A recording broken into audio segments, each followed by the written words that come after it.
Sabihin ka sa akin. Sabihin mo na mahal mo ko. Sabihin mo. Sabihin mo. Ako? Tatarayan mo? Mag-training ka muna, sis. Uy, Beshi, huwag ka naman lungkot. Makakahanap ka rin ng taong bubuo sa'yo. Bakit? Mukha ba akong basag?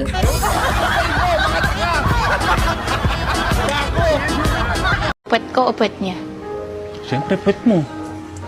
Pwet ko o pwet ni Nerissa? Pwet mo. Pwet ni Nerissa o pwet ng waitress?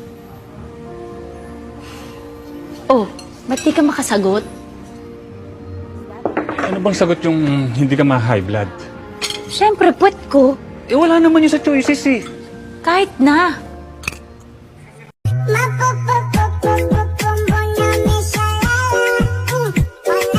Hoy, kung gusto mong bumalik ka, bumalik ka lang. Bumalik ka sa tiyan ng nanay mo. Anong akala mo sa akin, marupok pa? Ano ka, hilo? Ang magmahal ng taong hindi ka mahal ay parang tunog ng kampana. Tanga lang, tanga lang, tanga lang.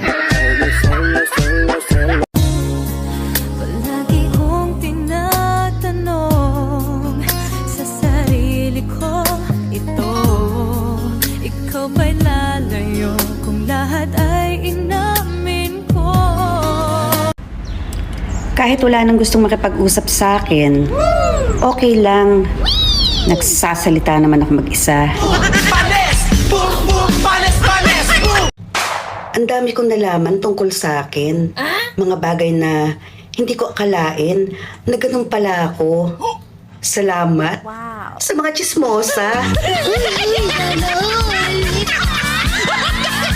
Kapag tinoyo ang babae, biglaan na lang yang galit. Di ganyan kakausapin, parang lagi siyang may mens. Lagot kapag di mo siya sinusuyo pag nagtampo. Pagkagising may babae. Dahil minsan lang umibig, ang napili ay ikaw. Huwag sana akala ko ikaw ay akin. Nako, ako din. Umasa ako sa maling akala. Totoo sa aking paningin. Anong tingin mo sa akin? Nakikipaglaro? Kumapit ako kahit masakit. Ngunit nang ikaw ay akapin. Tapos sinabi mo, wag na pala. Self-love muna.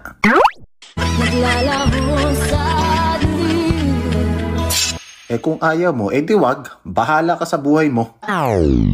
Sandali. I love you too.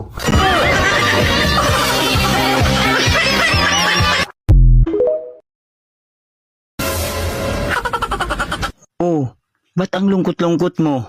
Di ba katatapos lang ng honeymoon nyo? Paano kasi yan sa kanya? Kasing laki ng bote. Wow! Di ba yun yung gusto ng mga girl? Bote ng white flower.